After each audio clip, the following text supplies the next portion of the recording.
Bene, allora, buonasera a tutti. Io sono, come molti di voi mi conoscono, sono Cesare Vaccani dell'Istituto Italiano di Cultura e questa sera purtroppo la realtà di questo coronavirus ci impone di fare questa conferenza per streaming, ma è anche una ottima opportunità per sentirci e per conoscerci. Sapete che l'epoca d'oro dell'Italia è stata senz'altro il Rinascimento e i tre grandi fari del Rinascimento italiano, almeno a livello artistico, Leonardo, parto dal più di chi è nato prima, Leonardo, Michelangelo e Raffaello, ancora oggi ci dicono e ci propongono degli stimoli che hanno una struggente attualità. Chi era l'uomo del Rinascimento? L'uomo del Rinascimento era l'uomo completo, era l'uomo che veramente si interessava di tutto. Innanzitutto perché era un uomo, si usciva dal Medioevo dove si guardava più in alto che in basso. Pensate alle cattedrali gotiche, dove c'era la verticalità come esempio di tutto, dove si pensava a Dio e non si vedeva tanto chi c'era attorno a noi, e si va verso il Rinascimento dove c'è una tremenda, importantissima riscoperta dell'uomo. L'uomo come centralità della storia e come fondamento della vita. E se pensiamo ai nostri tre grandi, Leonardo, Michelangelo e Raffaello, sono tre persone, tre grandi artisti che hanno rappresentato l'uomo nella sua interezza. Ora questo non significa, poi dopo la nostra relatrice ce lo spiegherà bene, non significa che non si guardasse più in alto. Infatti una delle grandi opere di Raffaello è la famosa Scuola di Atene. Nella Scuola di Atene viene raffigurato Platone con il dito verso l'alto, che è in mano il Timeo. Il Timeo è una grande opera di Platone, chi l'ha letto ne sarà rimasto affascinato, dove si spiega il senso dell'universo. E dall'altra parte c'è Aristotele che punta il dito verso il basso, verso la terra, e in mano la Etica di Nicomado. La Etica di Nicomado aristotelica è la etica morale, le grandi leggi che devono regolare la vita di una persona. Ecco, l'uomo del Rinascimento era così, guardava in alto e guardava in basso, e Raffaello era uno di questi. Tra l'altro poi, e questa è la seconda sottolineatura che vorrei fare, che se c'era uno che è l'esempio dell'estetica è proprio Raffaello Sanzio. Raffaello Sanzio aveva il gusto della bellezza. Ora io cito sempre Dostoevskij quando nell'Idiota dice la bellezza salverà il mondo. È vero, la bellezza salverà il mondo. E in questo momento triste, un po' buio per noi, attacchiamoci all'estetica e alla bellezza. Per ultimo vi do, per attaccarmi un poco all'attualità, relativamente a Raffaello, che è morto a 37 anni, quindi era ancora un ragazzo, un giovane. Vasari che è il grande, come si dice, il grande biografo del Rinascimento, dice che Raffaello è morto perché non ha avuto una misura dei piaceri, quindi era senz'altro un godereccio e un gaudente. Però l'altro giorno, leggendo un lavoro del Dipartimento di Medicina Forense dell'Università di Milano La Bicocca, hanno fatto degli studi su Raffaello, eccetera, eccetera, e sono arrivati un po' alla conclusione che è morto di polmonite. Cioè anche lui si è preso il suo coronavirus di turno ed è rimasto lì a 37 anni così. Ecco, questo è un poco per dire come la vita e la morte è uguale per tutti. E sono proprio contento che noi ci avviciniamo a questo grande attraverso la bellissima conferenza che ci farà Gabriela Marassa, perché abbiamo proprio bisogno di riscoprire i fondamenti della vita. Ringrazio tutti. Ho parlato in italiano perché la stragrande maggioranza, innanzitutto perché devo parlare in italiano, questo è l'Istituto Italiano di Cultura di Cordova, e poi anche perché molti di voi siete i nostri alunni e continua questo progetto grande dell'Istituto di insegnare non solo la lingua ma anche insegnare la cultura. E questa è un'occasione, questa sera è un'occasione d'oro. Do la parola adesso a Luisella Curaba che presenterà chi ci terrà questa stupenda conferenza. Grazie Cesare. Riprendendo un po' quello che ha detto Cesare, volevo dire che i docenti, i colleghi che sono in collegamento in questo momento, e voi saprete poi prendere nota dei vostri alunni, già che questa è un'attività che entra il passaporto culturale, come vi avevo già detto, ed ha un credito di 0,50 punti. A partire di questo momento vi chiedo gentilmente quindi di chiudere tanto camere e microfoni, così possiamo ottimizzare la qualità de questa presentazione. Gabriela Marassa, ¿qué vamos a decir sobre Gabriela Marassa? Una gran gestora de contenidos culturales y artísticos. Ella organiza y organizó seminarios de literatura, historia, filosofía, antropologías y otras cosas. Y siempre con el fin de promover el arte. Da charlas en distintos espacios culturales y produce obras de teatro con artistas locales. Infine ragazzi, la conferenza su Raffaello quindi sarà a carico della gran promotora di attività culturali Gabriela Marassa. A te la parola, Gabriela. Muchísimas gracias, Luisela, César y Fausto por toda esta, bueno, por la invitación y por la introducción, y bienvenidos a todos a recorrer de forma cronológica. Vamos a hacer un repaso por la vida y por la obra de Raffaello. Particularmente este año cobra una importancia mayor porque se cumplen los 500 años de la partida de él. Muere muy joven, como decía Cesare, y vamos a adentrarnos, vamos a conocer en esta horita y media que va a llevar la presentación, desde sus inicios, bueno, desde su nacimiento en Urbino, su formación artística, vamos a repasar parte de su infancia, los periodos en los cuales se enmarca su producción artística, que son en el periodo de Umbría, de Florencia y de Roma, y a medida que vamos avanzando cronológicamente en la vida de él, vamos a ir viendo la obra que iba ejecutando, ¿sí? Como bien dijo César al principio, Raffaello forma parte de esta tríada de excelencia que comenzó con Leonardo da Vinci, luego con Miguel Ángel y con Raffaello. Y si bien hubieron muchísimos artistas más en la época del Renacimiento, estos tres vienen a formar esa tríada divina que dejaron un legado y un aporte enorme al resto de los pintores y de la gente abocada a las artes. Y al resto de la humanidad, que si bien no somos pintores u escultores, nos permiten disfrutar de todo el arte que ellos produjeron, ¿sí? Somos afortunados por eso de poder disfrutarlo.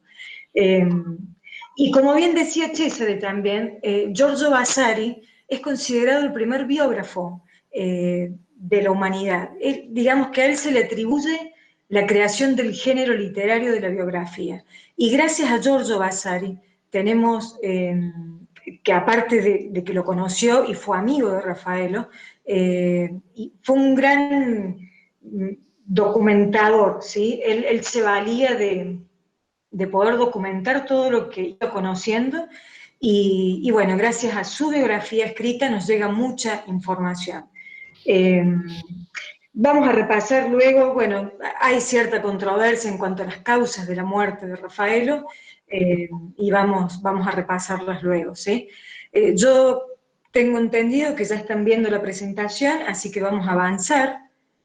Les pido que cualquier cosita, si no se ve, me avisen, pero ingresamos entonces a la presentación. Solo quiero saber si cambió la diapositiva, si alguien me puede decir, para comenzar Sí ya. cambió, Perfecto. Gabriela. Cambio. Gracias, Luisela, gracias. Entonces, bueno, para meternos un poquito dentro del contexto histórico y darle marco a esta charla, vamos a citar algunas fechas, fundamentalmente el nacimiento y la muerte de Rafael. Rafael nace un 28 de marzo de 1483 en la localidad de Urbino, en la provincia de Las Marcas, es ese punto rojo en el mapa que ustedes ven ahí de Italia, y hay cierta controversia con la fecha de nacimiento de Rafael, porque algunos historiadores lo ubican a su nacimiento el día 6 de abril. Y la controversia se da por lo siguiente, porque cuando él muere, el 6 de abril de 1520, era un Viernes Santo, y cuando él nace, Giorgio Vasari, en su biografía, dice que también nació en un Viernes Santo, y el Viernes Santo de 1483 fue el 28 de marzo, ¿sí? Por eso ustedes tal vez encuentren en distintas Wikipedias y demás informaciones la fecha de nacimiento de Rafael como el 6 de abril también. Pero si nos guiamos por el calendario, nos da que fue el 28 de marzo, ¿sí? Esto lo que nos quiere decir es que él nace y muere un Viernes Santo. Va a morir cuando cumplía, el mismo día que cumplía 37 años en Roma, ¿sí? Él pasa sus 37 años de vida en Italia, no sale nunca de Italia, y va a pasar fundamentalmente su vida en 4 ciudades: en Urbino, donde nace, en Umbría, donde se forma con Perugino, en Florencia y en Roma, donde muere, ¿sí? Y para situarnos un poco más cada vez adentro de este momento histórico, les voy a mencionar algunos pequeños datos históricos que nos van a situar mejor, ¿sí? El contexto histórico del Renacimiento se da en esa transición que hubo entre la Edad Media y la Europa moderna, la Edad Moderna, ¿sí? La Edad Media, que había comenzado en el 476 después de Cristo con la caída del Imperio Romano, y va a culminar, que es casi 10 siglos después, con la caída del Imperio Otomano, con la caída del Imperio Romano en mano de los turcos otomanos en Oriente, ¿sí? Con Constantinopla, tomada por los turcos. Algunos historiadores dicen que la Edad Media terminó cuando Cristóbal Colón llega a América, en 1492. Otros lo sitúan, como les digo, en 1453, con la caída de Constantinopla. Como sea, estamos dentro de un par de décadas de diferencia, y ese es el momento en que se da el Renacimiento. Comienza, bueno, a finales del siglo XIV y se va a extender hasta el principio del siglo XVI. No solo es un movimiento que se da en las artes visuales, ¿sí? En la pintura y en la escultura, también se da en la literatura, en la arquitectura, y esto es porque es un movimiento, y su palabra lo dice así, del renacer de la humanidad, del renacer del hombre, y el hombre se empieza a expresar y a desarrollar en diversas disciplinas, como la literatura, bueno, la pintura y la arquitectura, y vamos a tener distintos exponentes de este periodo del arte, ¿sí? En literatura se destacan Petrarca, que si bien el anterior fue un juglar italiano que se dedicó a recopilar versos y poesía de la tradición oral de Italia, Baltasar Castiglione, que fue quien escribió El Cortesano, y Maquiavelo, que también fue un contemporáneo de Leonardo, Miguel Ángel y Rafaelo, autor del Príncipe, ¿sí? Pero lo que da gran impulso a esta época de la humanidad fue la invención de la imprenta. En realidad, la imprenta ya había sido inventada, ¿sí? Lo que hace Johannes Gutenberg en 1440 es inventar el tipo móvil, ¿sí? Y eso lo que va a hacer es poder producir libros imprimir libros a un costo mucho menor de lo que se venía haciendo antes y con mayor rapidez también. Entonces, el costo del libro objeto se reduce bastante y por ende tiene acceso a mayor cantidad de gente. Y este es el impulso mayor, fue el motor de esta época, el acceso al conocimiento, ¿sí? El hombre que empieza a mirarse como protagonista de la historia, ya dejando un poco de lado esta impronta que marcaba la Iglesia en el transcurso de esos 10 siglos de la Edad Media, donde todo estaba circunscripto al mandato religioso. Y escucho por ahí un micrófono abierto, por las dudas, para que lo puedan apagar. Entonces les decía, en la época, en la Edad Media, toda la mirada recaía sobre lo religioso, ¿sí? La Iglesia no solo tenía el poder religioso, sino político de la época. A partir del Renacimiento, el hombre empieza a verse a sí mismo como un protagonista de la historia, ¿sí? Ya no como un mero espectador. Y esto hace que empiece a desarrollarse en diversas áreas, y al tener el acceso al conocimiento a través de los libros que empieza a llegar a la gente, antes era solo un objeto al cual podían acceder la nobleza, el clero y los señores ricos de la época, ¿sí? Ahora tienen acceso cada vez más, porque también comienzan a traducirse del latín y del griego, de las lenguas clásicas, a las lenguas vulgares, ¿sí? A los dialectos de cada lugar. Entonces, esto es lo que promueve el gran impulso de esta época. En la arquitectura se ve también en la construcción de la Basílica de San Pedro, esta moderna que conocemos hoy, que comienza en 1503, cuando el Papa Julio II sube al papado, y existía ya una Basílica de San Pedro, pero era una construcción menor, que venía de una época muy antigua, y el Papa Julio decide transformarlo, ¿sí? El Papa Julio, los mecenas como los Medici, los Sforza en Milán, los Montefeltro en Umbría, fueron los grandes propulsores de este movimiento humanista también, ¿sí? Había también, previo a entrar en esta época, una regresión económica, ¿sí? Y muy poco progreso científico. A partir de acá es que el hombre, con la llegada de Colón a América también, empieza a tener otra dimensión del territorio que habita, empieza a entender que no está circunscripto solamente a Europa, que había otros territorios, y es como un hálito que cobra el ser humano, que lo ubica, sí, de alguna manera antropocéntricamente, ¿sí? Como centro, no del universo, pero sí de la creación humana, y que a partir de ahí el hombre comienza a tener una gran autoestima en sí mismo y a generar, a crear, ¿sí?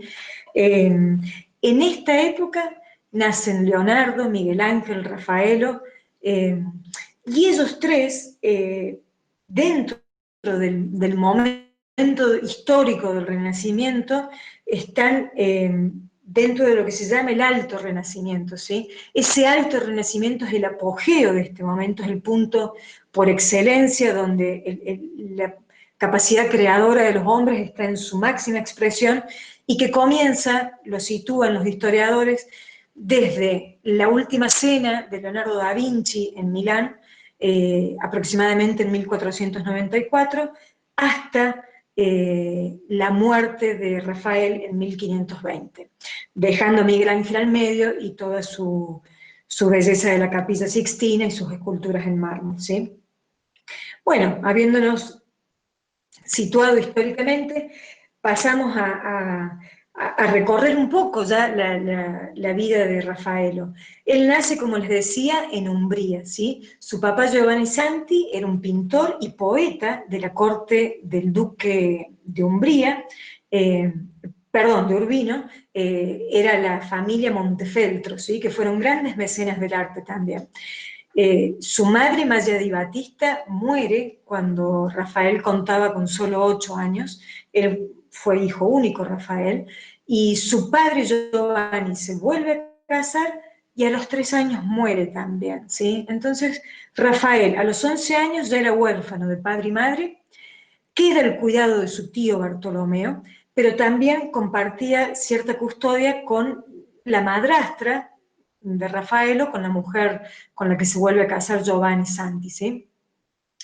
En estos años de la infancia de Rafaelo, él acompañaba mucho a su padre a la corte del duque de Urbino, ¿sí? Entonces estaba muy familiarizado con ese círculo social, criado como hijo único, sin ninguna carencia económica y, bueno, con una madre que se ocupaba de él, ¿sí? Pero él tenía acceso a la corte, al taller de su padre. De hecho, su padre, Giovanni Santi, es quien lo introduce en el mundo del arte y es su primer maestro, ¿sí?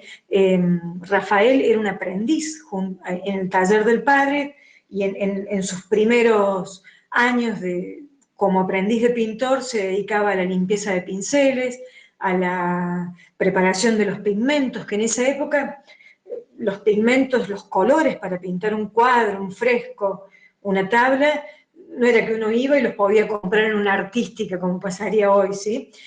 Bueno, un pintor debía tener esa formación también, de saber cómo producir sus pigmentos, cómo preparar una tabla para una producción artística.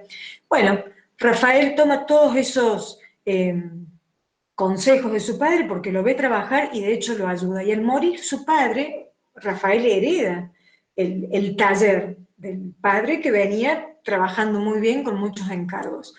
Pero claro, era un Rafael muy joven, ¿sí? Entonces, si bien tiene algunos encargos, él siente, su tío Bartolomeo, quien estaba a cargo de su crianza, siente que debe enviarlo a estudiar con un gran maestro. Entonces, ahí aparece Pietro Vanucci, a quien le decían el Perugino, que es este retrato que vemos aquí a la derecha, que lo hizo Rafael y hoy está en los Uffizi de Florencia. Su tío Bartolomeo lo manda a Rafael a Umbría, donde vivía Perugino, y donde tenía una de las escuelas de arte, a estudiar, ¿sí? Y él va a pasar ahí 4 años estudiando con Perugino, hasta que luego se vuelve un pintor independiente. En esos 4 años que estudia con Perugino, desarrolla una gran capacidad que lo va a acompañar toda su vida. Esta gran capacidad de asimilar la experiencia y el trabajo de los otros, hacer lo propio y sobre eso mejorarlo, ¿sí? Vamos a recorrer una de sus pinturas de este periodo de Umbría y ahí vamos a ver la gran influencia que tiene Perugino sobre la obra de Rafael y cómo Rafael, basándose tal vez en composiciones prácticamente exactas a la de Perugino, logra mejorarla, ¿sí? Ponerle su propia impronta. Y como decía al inicio de la charla Cesare, Rafael posee un gran sentido de la belleza y un pintor no es solo la persona que dibuja y pinta, llena de color un dibujo, es alguien que también compone, ¿sí?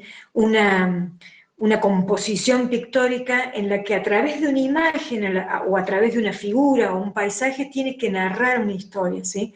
Ahí está el sentido de captación de la belleza de Rafael y que sabe plasmarlo con el virtuosismo de su dibujo y de su pintura. En este periodo de Umbría, que va a transcurrir hasta 1504, un Rafael muy joven comienza a estudiar con Perugino y empieza a tener encargos desde muy temprana edad. A los 16, 17 años le encargan estos dos cuadros, son óleos sobre tablas, y que hoy están en la Pinacoteca de la Città de Castello, la crucifixión de Cristo y el otro es la creación de Eva, ¿sí? Están en muy malas condiciones, así como se los ven acá en las fotos. Bueno, así están, no han sido bien conservados y está bastante lastimada la pintura, pero bueno, se alcanzan a apreciar todavía, ¿sí? Estos fueron los primeros trabajos de Rafael, con esto él inaugura su carrera de pintor. Un gran trabajo también de su primera etapa es el retablo de Baronzi, del cual solo se conservan estos dos ángeles que vemos aquí. Uno está hoy en el Museo del Louvre y el otro en la Pinacoteca de Brescia. Era una obra muy grande, hecha en tabla, pero sufrió un terremoto, esto estaba en Bolonia, sufre un terremoto y solo se conservan estos dos pequeños retazos de ese retablo Baronzi. También está el retablo de Tolentino, hoy en Nápoles, y el San Miguel venciendo al dragón de su primera etapa, porque luego tiene dos versiones más, ya en una etapa de más adultez en Florencia, ¿sí? El único cuadro de Rafael que se encuentra en Latinoamérica es esta Resurrección de Jesucristo, que está en Sao Paulo, en el Museo del Arte. Y aquí se ve una gran influencia del Perugino en esos lazos que cuelgan de los ángeles, de la vestimenta de los ángeles, y también en esta composición de hacer los cuadros en dos planos, en un plano terrenal, en la parte inferior del cuadro, y una parte superior que siempre evoca lo celestial. Esto lo vamos a ver en un par de cuadros que se repite esta composición y que viene de Perugino, de la escuela de Umbría de Perugino. El San Sebastián en la Academia Carrara de Bérgamo, donde ya empieza a tener una composición con un manejo de la perspectiva, porque ustedes ven la figura en primer plano, todavía un tanto desproporcionada, ¿sí?, en cuanto a los tamaños, pero atrás un paisaje, y ya comienza a tener cierto dominio de la perspectiva, en lo que Rafael va a ser un gran maestro luego, terminando nomás el periodo de Umbría, ¿sí? El retrato de un hombre, del cual no se tiene documentación de quién sea, en la Galería Borghese de Roma. También en su edad madura, como artista, Rafael va a ser un gran retratista. Ya los vamos a ver al final. De sus mejores trabajos fueron los retratos. En la Crucifixión Mont, en la Galería Nacional de Londres, ahí se sigue viendo una gran influencia del Perugino, con estos firuletes o lazos que salen de la vestimenta de los ángeles. Es una crucifixión, era un encargo muy común para la época, este concepto temático de la crucifixión de Cristo, al igual que las Madonas. Rafael tiene una gran fascinación por la imagen de la Virgen y la va a retratar múltiples veces en distintos encargos, ya sean religiosos o para los señores mecenas, para señores ricos que podían pagar su trabajo, y en todas ellas va a imprimir si bien no una concepción distinta en cuanto a la imagen de la Virgen en primera plana y un paisaje por detrás, pero sí una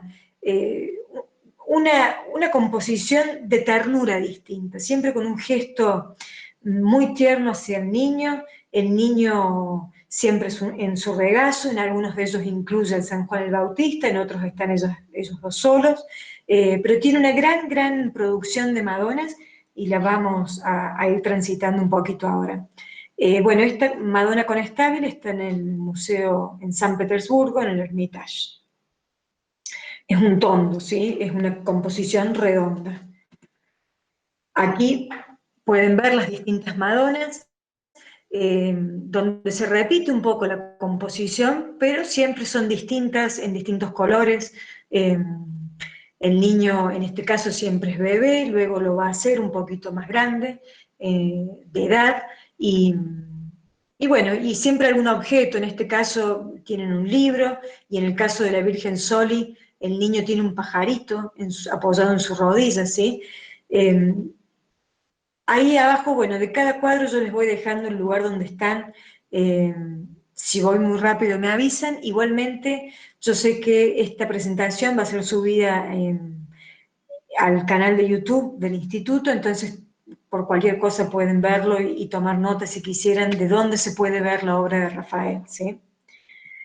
En este retablo Colonna, que es una composición hecha sobre tabla de una gran dimensión, tiene casi 3 metros de alto por 2,25 metros de ancho, está en el Met de New York, y es una composición muy particular porque si bien es una Madonna, donde está acompañada por más personas, en este caso no es solo el Niño Jesús, sino también San Juan el Bautista, lo particular de esta obra es que los niños están vestidos. Cuando en el 95% de las Madonas hechas en este momento histórico están siempre desnudos, ¿sí? Acá hay un cambio de dirección en el arte que impone Rafael. Igualmente no lo va a repetir en otras Madonas, porque las otras están desnudos, a excepción de una de las últimas que pinta, la Madonna de la Silla.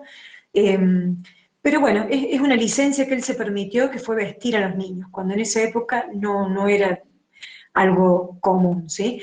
Acá le amplié un poquito la imagen a la derecha para que vean el grado de detalle del tapiz que cuelga detrás de la Virgen, con esos arabescos, que bueno, que es una trama del género del tapiz, y que tienen una gran precisión en el trazo, ¿sí? Y también fíjense en los posabrazos del trono donde está la Virgen, que es como si fuera una madera tallada también, de un gran detalle y una gran precisión, ¿sí? Bueno, la verdad que esta obra es muy compleja y ustedes ven que se puede dividir también en un plano terrenal, donde está la Virgen, el niño y las otras figuras, y un plano celestial con Jesús y los ángeles. También acá sigue esa influencia del Perugino en esos lazos que salen de los ángeles, ¿sí?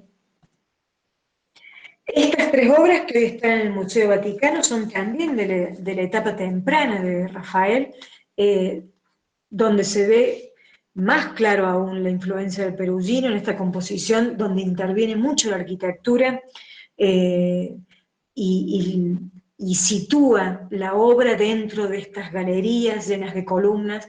El trabajo de perspectiva ya comienza a ser más preciso en Rafael, ¿sí?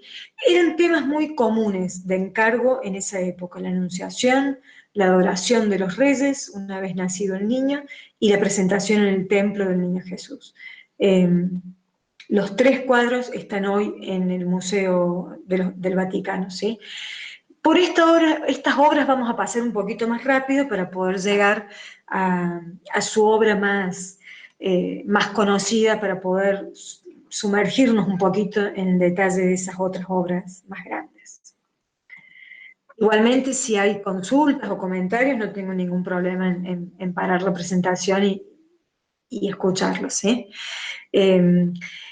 Este cuadro que hace Rafael por un encargo también, hoy en la Pinacoteca de Brera en Milán, se llama Los Desposorios de la Virgen, y es el cuadro con el que él se recibe de pintor, ¿sí? Después de haber transcurrido esos 4 años en la escuela de Perugino de Umbría.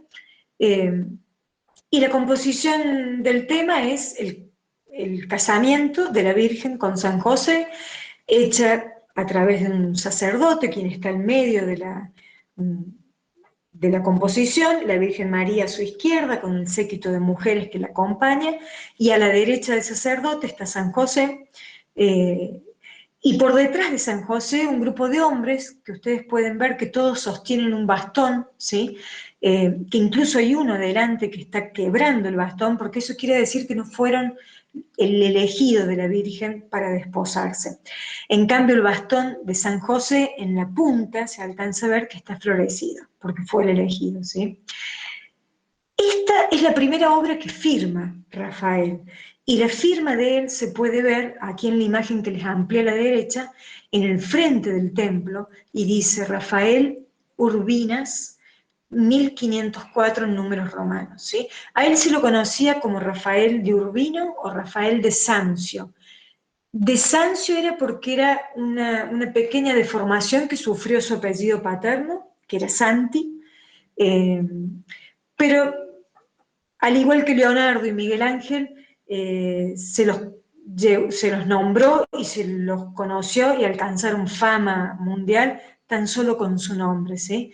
Leonardo no precisó de su apellido, que de hecho no lo tenía por haber sido un hijo ilegítimo. Miguel Ángel tampoco necesitó el Buonarroti, y Rafael, con la sola mención de su nombre, se sabía que era Rafael de Urbino, ¿sí? Acá vamos a ver, en esta imagen que le sigue, la influencia absoluta de Perugino en esta obra, ¿sí? A la izquierda está la de Rafael y a la derecha está la de Perugino. Ustedes pueden ver que es una composición muy similar. Hay pequeños detalles que van cambiando, ¿sí? Como que el templo de Rafael está hecho con un dominio mucho más preciso de la perspectiva que su propio maestro, en donde alcanza a incluir el templo completo, ¿sí? En la obra. Por ejemplo, las figuras Rafael las invierte. En el cuadro de Perugino, a la derecha del sacerdote estaban las mujeres y a la izquierda los hombres. Bueno, Rafael las invierte como para darle algo de su impronta personal, pero es muy similar la composición y la ejecución. Sí, Rafael hace uso de otros colores, ¿sí? Muchos más intensos, más vivos, que esto va a ser también una constante en la composición de la paleta de colores de Rafael, los colores vivos y, y más intensos, ¿sí? Cuando Perugino ve esta obra terminada, se dice que dijo, finalmente el alumno ha superado al maestro, ¿sí?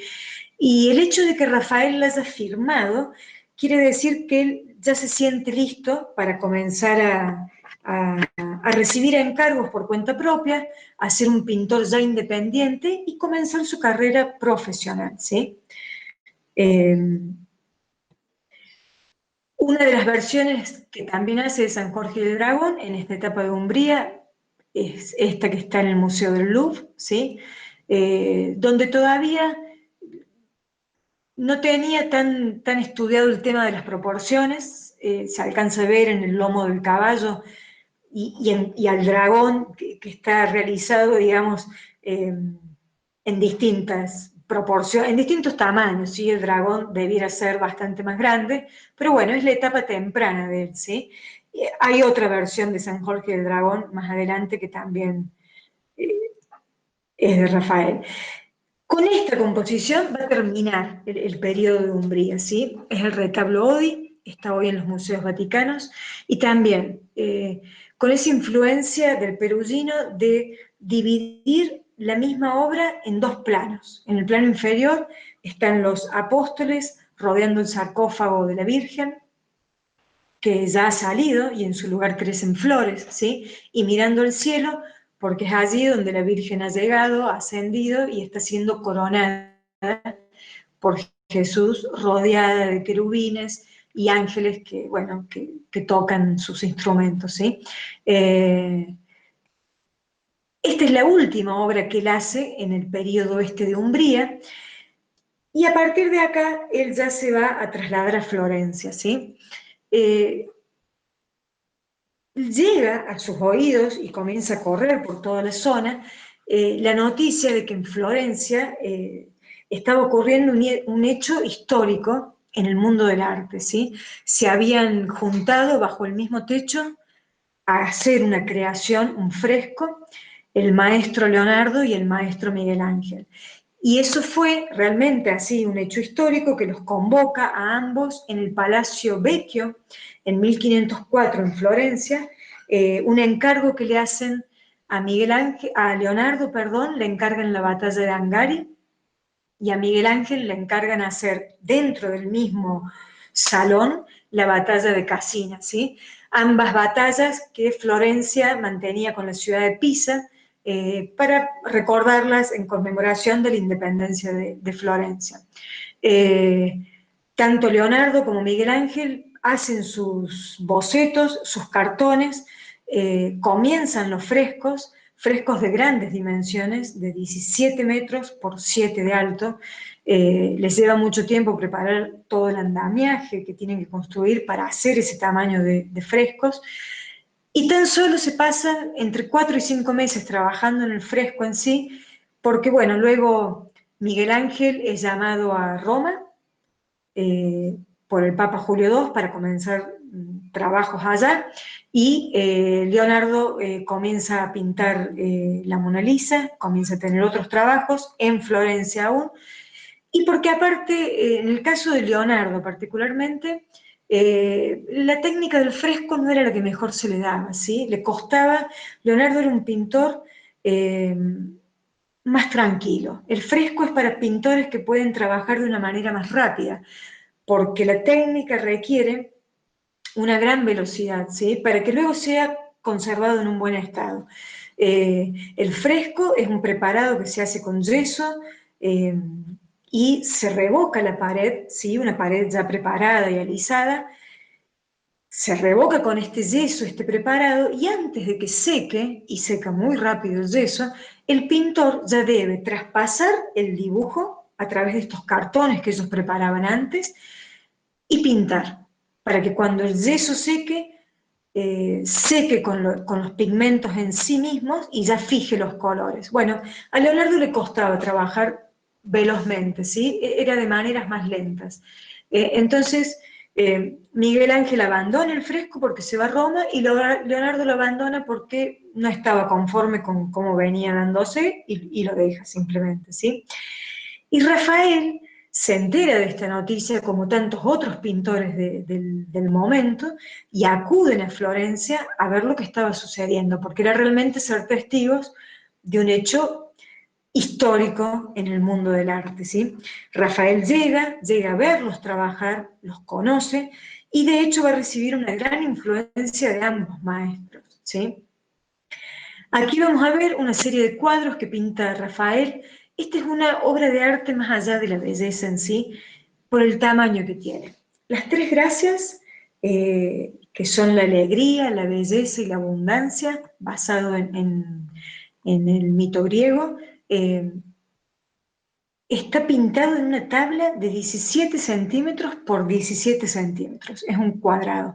Y está hoy en el Museo Condé de Chantilly en Francia, ¿sí?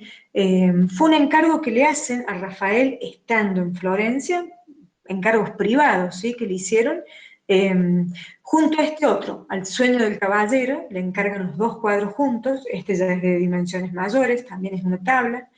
Eh, Hoy está en la Galería Nacional de Londres, y acá ya se empieza a advertir el uso del color en Rafael, y sobre todo del azul. Va a ser un color característico, muy usado en sus obras y de mucha intensidad, ¿sí?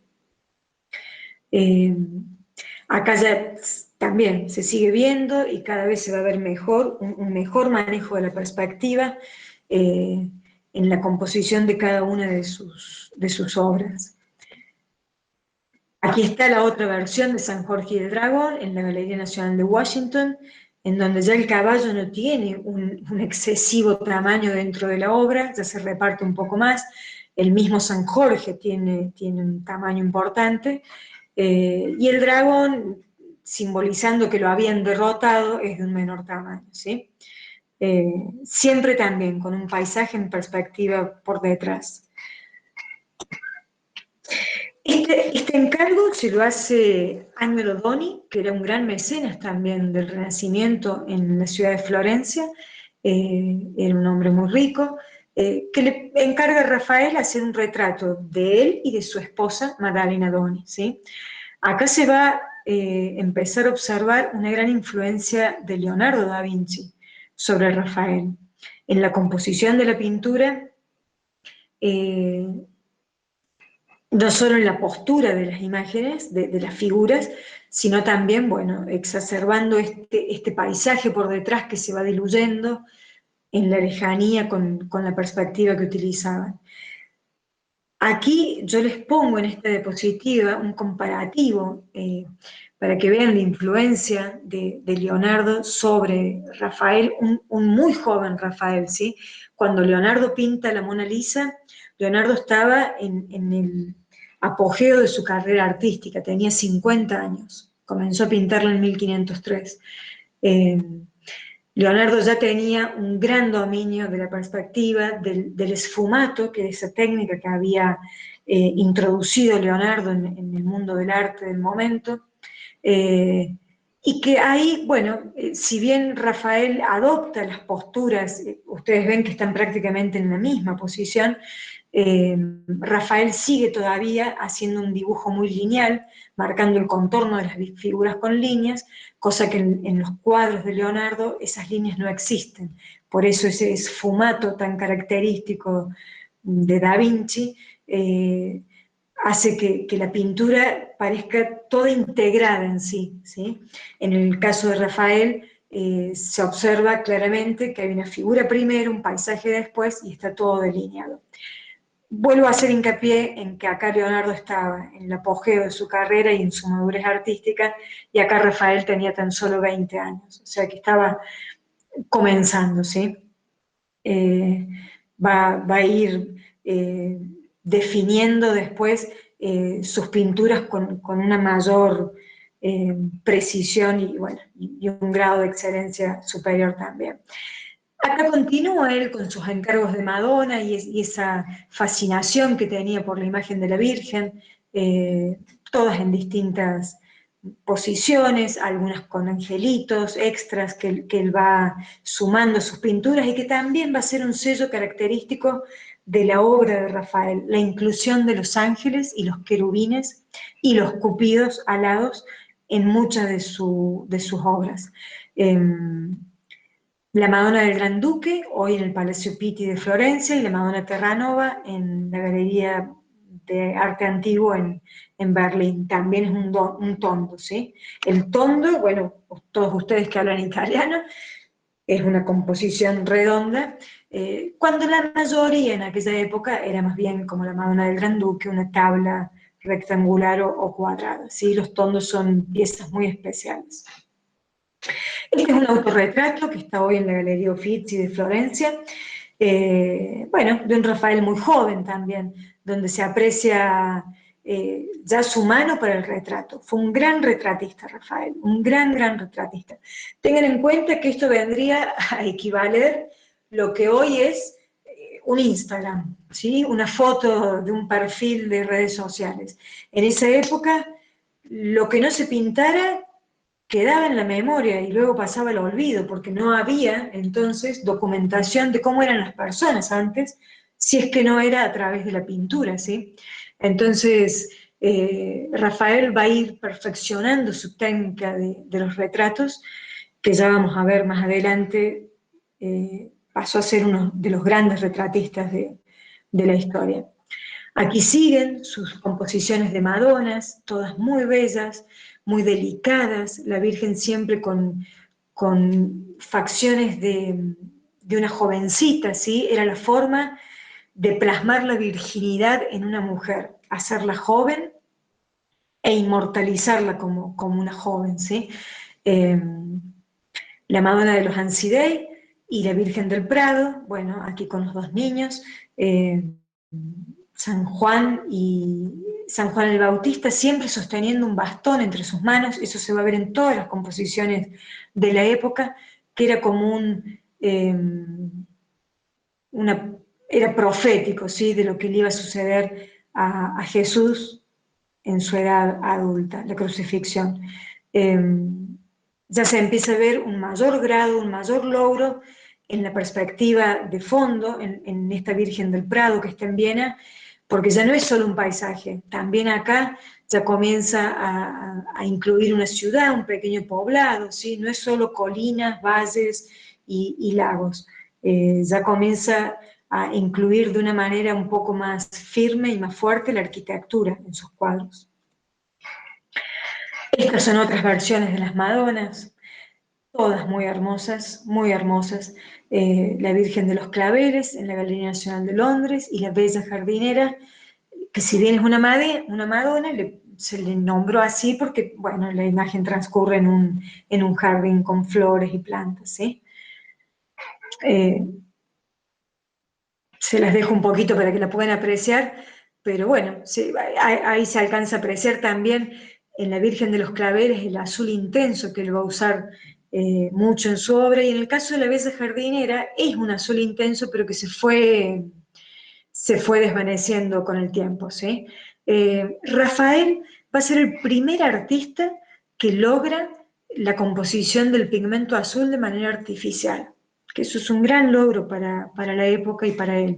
Normalmente, como les decía, los pigmentos se hacían de la molienda de rocas o de plantas, distintos minerales. En el caso del azul, se usaba el lapislázuli, que en ese entonces era una piedra traída de Oriente, de Afganistán, donde había grandes minas, ¿sí?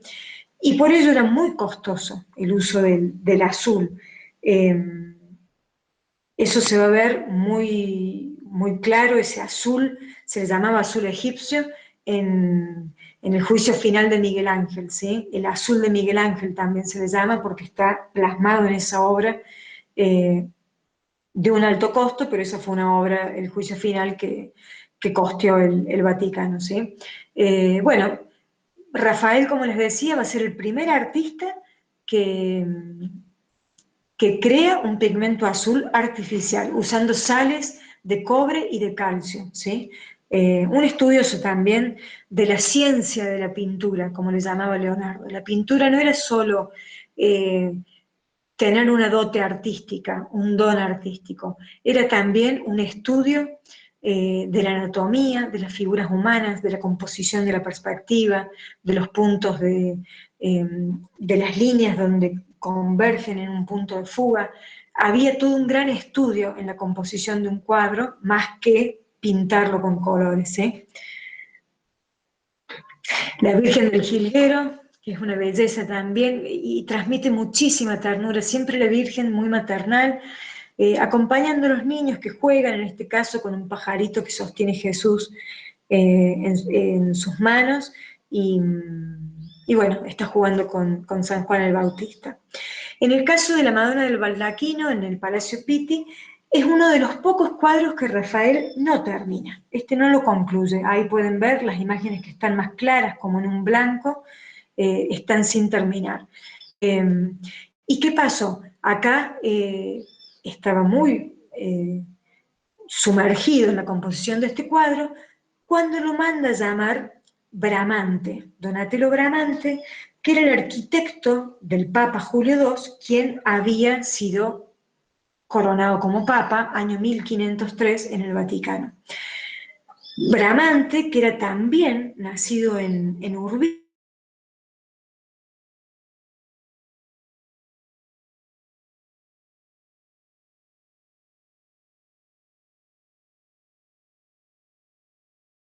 quería decorar las estancias vaticanas y le quiere hacer encargos a Rafael, ¿sí? Entonces Bramante es quien lo recomienda. Este cuadro todavía, bueno, este cuadro en realidad es del inicio del periodo romano de Rafael, es cuando él está llegado a Roma. Acá se puede observar una gran influencia del Cristo de la Piedad de Miguel Ángel, ¿sí?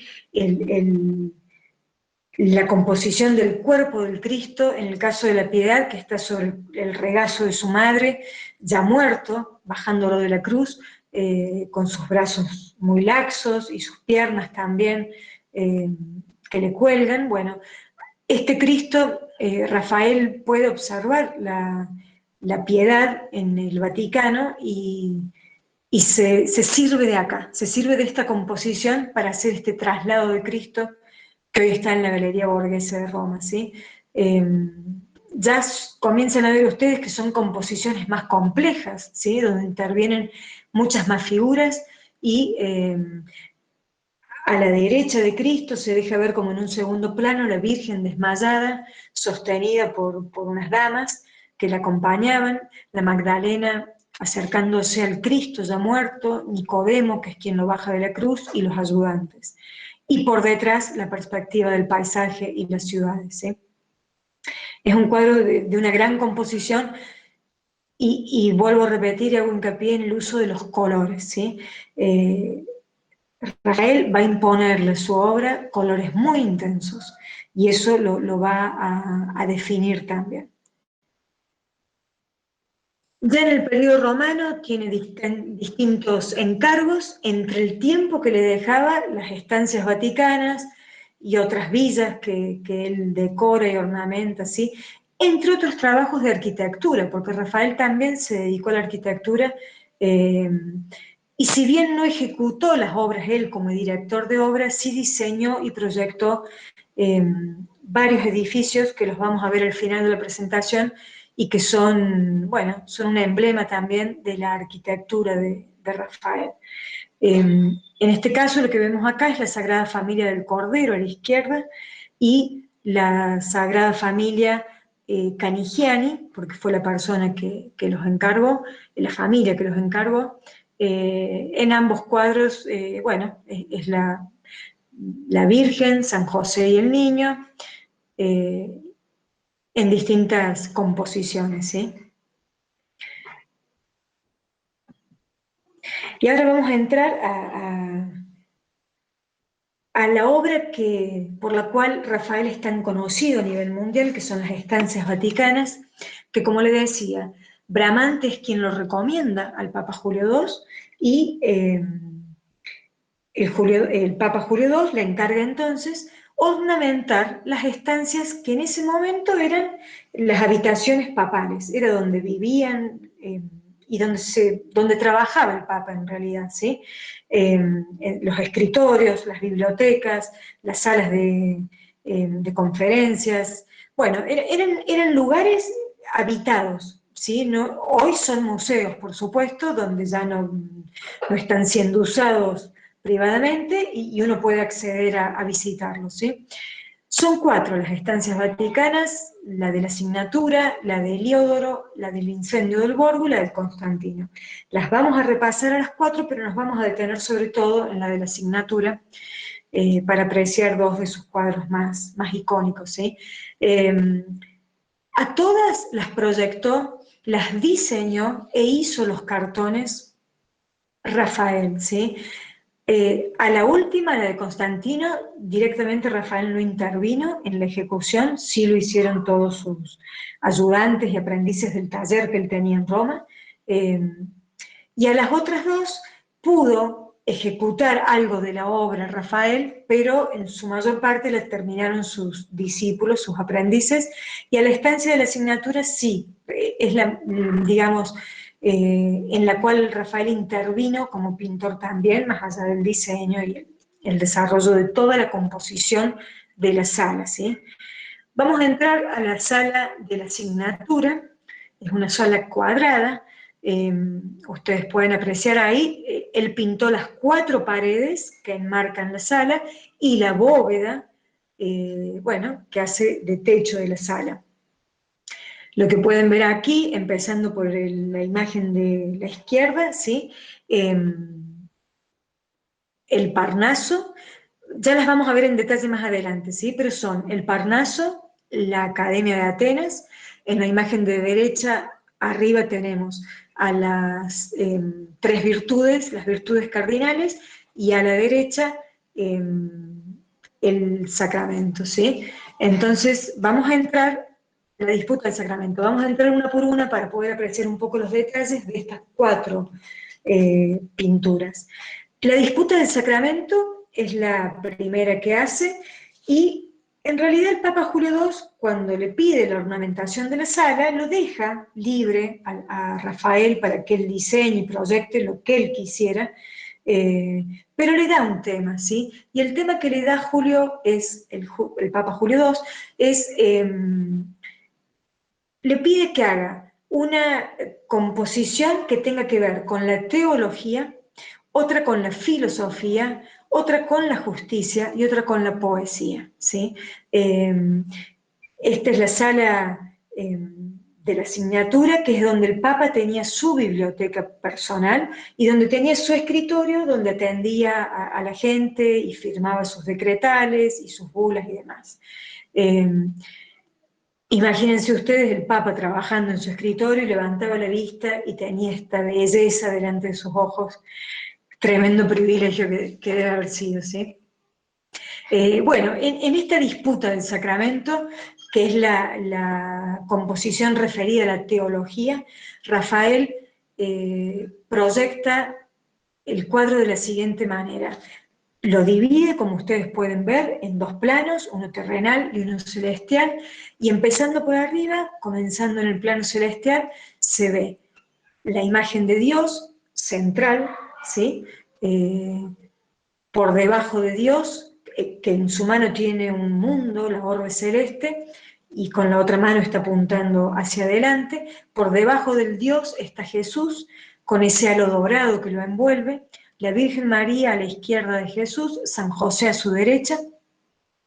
Debajo de ellos, un grupo de querubines con los 4 evangelios, San Marcos, San Lucas, San Mateo y San Juan, y alrededor de Jesús están los profetas y los santos. El que se puede distinguir mejor, creo que con el cursor lo pueden ver acá, es este que es Moisés con las tablas de los 10 mandamientos. Y a partir de ahí llena la composición de nubes para hacer la gran diferencia con lo terrenal. Y en lo terrenal se ve un altar con la hostia representando la Eucaristía, el cuerpo de Jesús, y a la derecha y a la izquierda de esta hostia, bueno, la representación de papas y cardenales y el clero de la época, ¿sí? Me olvidé de decirles que en la parte de la composición celestial, debajo de Jesús, está la paloma blanca que simboliza el Espíritu Santo, y allí está conformada entonces verticalmente la Santísima Trinidad, Dios, Jesús y el Espíritu Santo. Pasando a la siguiente composición están las virtudes cardinales, que son la fortaleza, la prudencia y la templanza, ¿sí? Este muro tiene una ventana, como ustedes pueden apreciar, y en realidad es una puerta que da a otras estancias. Entonces Rafael usó lo que podía de lo que quedaba libre para hacer esta composición. Las virtudes cardinales por encima, representando todo este cuadro a la justicia, ¿sí? A la izquierda se lo ve a Justiniano, el emperador que presenta el Código Civil Romano, y a la derecha el Papa Gregorio IX, que es quien va a expedir las decretales papales, ¿sí? Entonces toda esta composición está referida al símbolo de la justicia. En el Parnaso, que está referida a la poesía, pinta a Apolo tocando el violín, el dios de las artes, rodeado de todas las musas, ¿sí? De las 9 musas, mujeres envueltas en velos y en túnicas celestiales, y a la izquierda se lo puede ver a Petrarca y al Dante en una túnica roja, para, bueno, hacer referencia a los grandes maestros de la literatura, ¿sí? El cuadro en realidad, el Papa le había pedido algo relacionado a la poesía, y bueno, y acá Rafael hizo una representación de las artes en general, ¿sí? Literatura, música, poesía. Esta pared también está atravesada por una puerta, entonces él se valió del espacio que tenía libre para poder trabajar la obra. Entonces queda todo imbuido dentro de un arco, ¿sí? Y esta es la obra emblemática de toda la obra de Rafael, es la Escuela de Atenas, que con esto hace referencia a la filosofía, al conocimiento de los sabios, de los antiguos sabios, de Grecia y de Roma, y en la que va a expresar no solo la figura de los grandes sabios, sino también su pensamiento en cuanto a la filosofía. Esto es lo que les decía al principio, que un cuadro no solo deja ver la habilidad del pintor para el dibujo y la pintura, también se puede seguir un hilo narrativo y expresar ideas, ¿sí? Y uno como espectador, mientras más se va adentrando en el mundo del arte, comienza a percibir detalles que son mensajes de la obra del pintor hacia el receptor que la va a ver. En este caso, en la Escuela de Atenas, como les digo, representa la filosofía, y la emplaza la obra. Esto es un muro plano, ¿no es cierto?, lo que ustedes están viendo ahí. Bueno, él le da una gran profundidad con la perspectiva porque hace esta galería de arco romano, ya muy influenciado acá por Bramante, quien estaba muy cerquita con la construcción de la Basílica de San Pedro, ¿sí? Y proyectando estas logias vaticanas que luego vamos a ver en detalle más adelante. Entonces, toda la obra la emplaza en esta galería, y como figura central tenemos a Platón y a Aristóteles, que ahora vamos a ver un poco más cercano la composición de los personajes, ¿sí?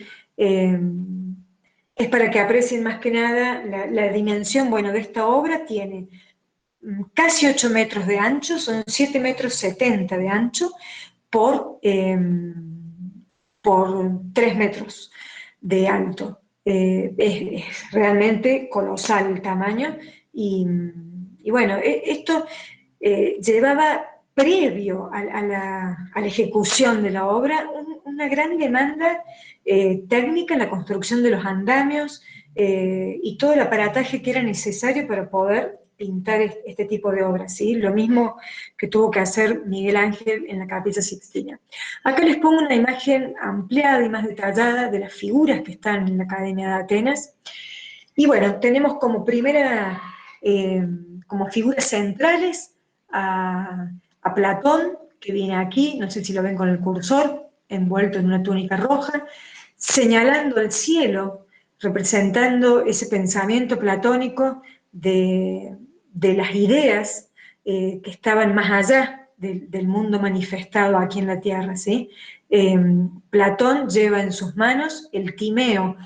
Bueno, eso lo mencionó César muy bien al principio, ese manifiesto de Platón en el cual hace un estudio profundo del cosmos, del universo y de su relación con la naturaleza en la Tierra. Platón, la figura de él está, ha hecho un retrato de Leonardo da Vinci, ¿sí? Él sentía una gran admiración por Leonardo, Rafael, entonces lo trae acá a su obra y lo pone como la figura central, en el cuerpo de Platón, nada menos. Y a la derecha de Platón está Aristóteles, que también en su mano está sosteniendo un libro, que es Ética Nicómaco, y donde plasma, bueno, su manifiesto ético-moral que deja como enseñanza. Y para Aristóteles, que no acordaba con Platón, si bien Aristóteles fue discípulo de Platón, Aristóteles está señalando la Tierra, ¿sí? Diciendo que las cosas suceden en un plano más cercano, más terrenal, más material, ¿sí? En realidad, esta representación de los filósofos es a cada uno de los filósofos, dentro de sus propias teorías y creencias, en su camino de búsqueda de la verdad, ¿sí? A la derecha, perdón, a la izquierda de Platón vemos un grupo de hombres y otro que le sigue de túnica verde, acá se los muestro con el cursor, este es Sócrates. Si bien no es una figura de las centrales, no podía faltar. Y Sócrates está como contando con sus dedos, está relatando algo, ¿sí? Hablando con hombres, como era la tradición socrática de dialogar con las personas que se le acercaban, y a partir de ahí, de esa mayéutica que él hizo como método, que elaboró como método, en la que a través del diálogo con el otro lograba llegar al vislumbre de la verdad. Sócrates decía que la verdad estaba en cada uno, que uno lo que tenía que hacer era profundizar para adentro e ir a buscarla, ¿sí? Entonces, aquí queda inmortalizado Sócrates, luego sigue Jefonte, a la izquierda de Sócrates, y más allá Alejandro Magno, con su casco, ¿sí? Dando vuelta la composición, bajamos aquí. No sé si ustedes están viendo que donde yo apoyo el cursor para ir guiándolos, ¿sí? Sí, se ve. Ah, Sí, perfecto. sí se ve. Muchas gracias. Bueno, eso es muy importante para que puedan seguirme. Entonces les decía, bueno, acá está, ahí perdí el curso. Este que está aquí es Epicuro, leyendo, como muy abstraído de lo que está sucediendo ahí en ese atrio. Él está en la suya, leyendo. Más abajo hay un grupo de hombres que está mirando a un Pitágoras inmerso en su libro matemático y que lo están tomando nota de lo que él está haciendo, ¿sí? Perdón.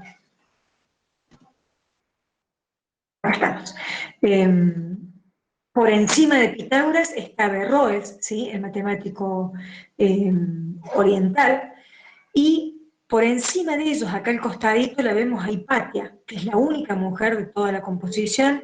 Hipatia de Alejandría, la filósofa de la escuela neoplatónica, que va a vivir en Alejandría, en Egipto, en el siglo entre el 2 y el 3 después de Cristo. Es la única mujer, como les decía, representada en la obra, ¿sí? Es esta que está aquí de pie. Y quien le sigue aquí, y es una composición que Rafael suma después de haber terminado la Escuela de Atenas, después de haber terminado todo el fresco, suma esta obra, y es porque quiso dejar un homenaje a Miguel Ángel, ¿sí? Este que vemos aquí es Heráclito. Se me fue el cursor. Es Heráclito en una posición de pensamiento, escribiendo un soneto, que era a lo que también se dedicaba Miguel Ángel, ¿sí? Miguel Ángel tiene más de 300 sonetos escritos que nos dejó como legado, y en este caso hace la figura del filósofo Heráclito con el rostro de Miguel Ángel y con las botas que eran características de Miguel Ángel también, ¿sí? Esas botas que siempre él usaba, que no se las sacaba por nada. Cuando Rafael estaba haciendo la composición de estas salas vaticanas, Miguel Ángel estaba muy cerquita pintando la Capilla Sixtina, ¿sí? Eso fue entre los años 1508 y 1512, y Rafael, al ser amigo de Bramante, y Bramante, que tenía la llave de todas las posesiones vaticanas, en un momento en que Miguel Ángel se va de Roma enojado con el Papa Julio II, se vuelve a Florencia y queda la Capilla Sixtina vacía, digamos, y la obra abandonada del techo, de la bóveda. Bramante le permite a Rafael ingresar y observar lo que estaba haciendo Miguel Ángel. Y a partir de ahí, Rafael tiene una gran admiración por Miguel Ángel, no así Miguel Ángel por Rafael. Miguel Ángel era más de un carácter reservado, más solitario, y no tenía una gran cantidad de colegas con los cuales se relacionaba, ¿sí? Pero Rafael admite tener una gran admiración tanto por Leonardo como por Miguel Ángel, ¿sí?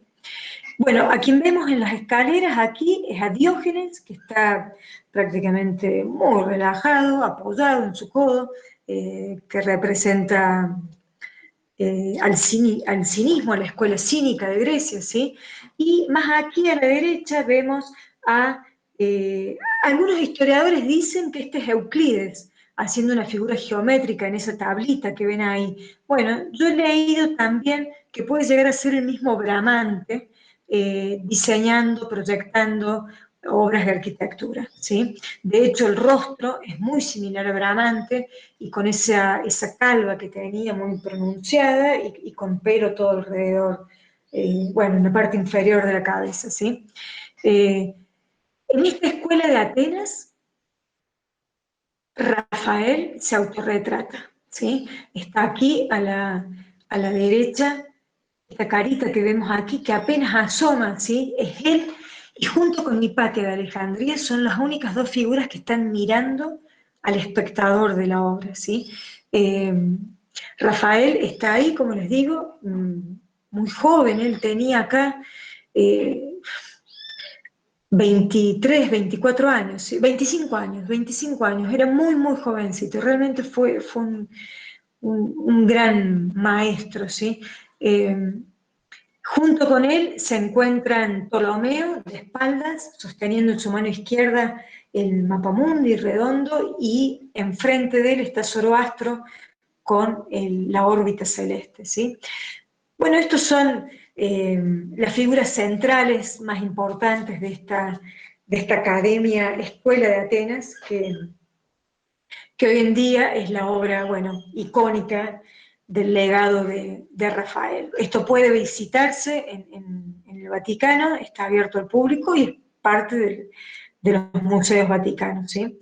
Dentro de esta misma sala de la asignatura está la bóveda, que viene a cerrar toda esta sala, en la cual Rafael ejecuta estos 4 medallones y que también, al igual que los frescos en la pared, estos medallones van a referirse uno a la teología, otro a la filosofía, otro a la poesía y el último a la justicia, ¿sí?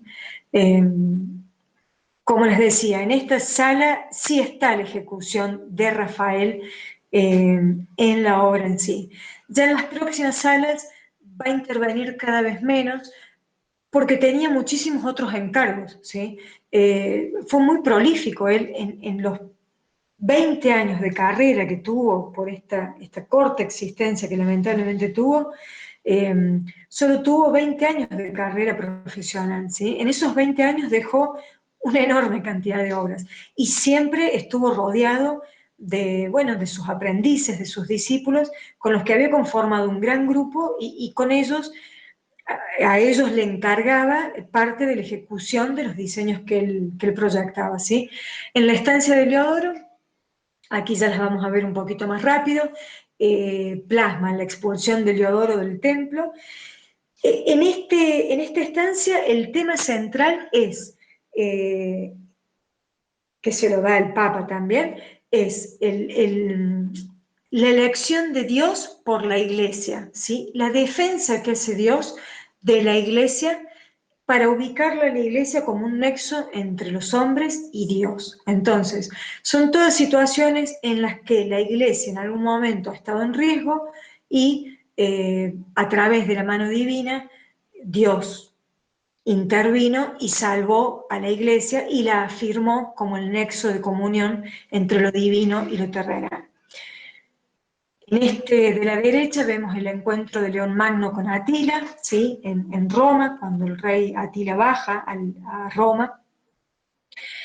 A la izquierda la misa de Bolsena, donde se consuma un milagro, ¿sí? Se estaba dando una misa en Bolsena, en la ciudad de Bolsena, y el sacerdote que sostenía en su mano la hostia, la Eucaristía, esta comienza a sangrar, ¿sí? La hostia.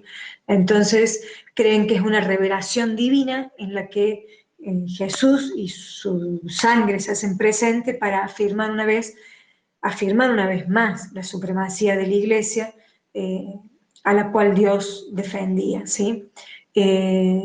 Bueno, el que está del otro lado del altar es el Papa Julio II, es retratado varias veces por Rafael, ¿sí? Y en el cuadro de la derecha, en el fresco de la derecha, está la liberación de San Pedro en 3 etapas. Comienza a la izquierda, cuando los guardias tienen apresado a San Pedro, ¿sí? Y están custodiando el lugar. En la parte central de la obra, San Pedro está encarcelado con las cadenas, está en prisión, y los guardias se duermen y aparece el ángel en esa iluminación radiante que se ve ahí en la obra y que lo libera a San Pedro. Y en la última parte del cuadro, sobre mano derecha, ya están liberados. San Pedro y el arcángel hace que los guardias permanezcan dormidos para que San Pedro se pueda escapar, ¿sí?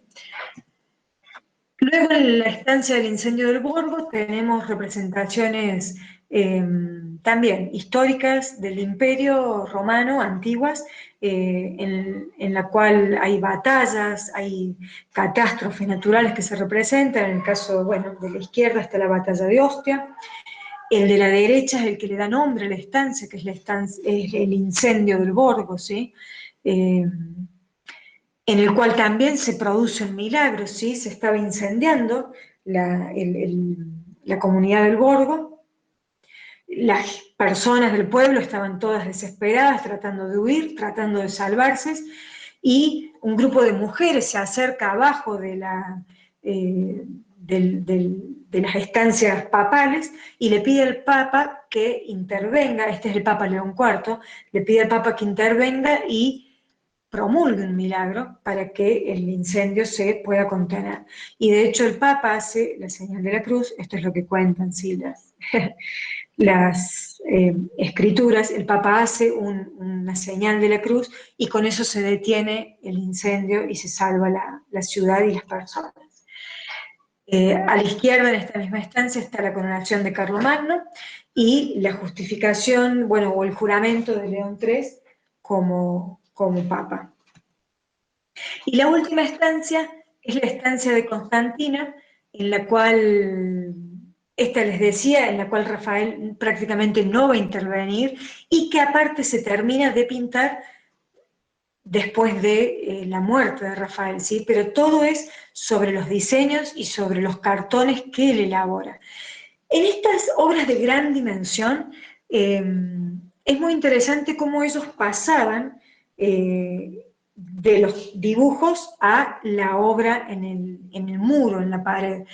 El artista hacía el dibujo en grandes papeles, en el piso siempre, en tamaño natural de lo que iba a ser luego la obra en la pared. Entonces ellos dibujaban en papeles todo el boceto. A eso se les llamaba cartones, ¿sí? Dibujaban en los cartones que luego todas las siluetas de los dibujos que habían hecho eran perforados, sufrían microperforaciones con punzones.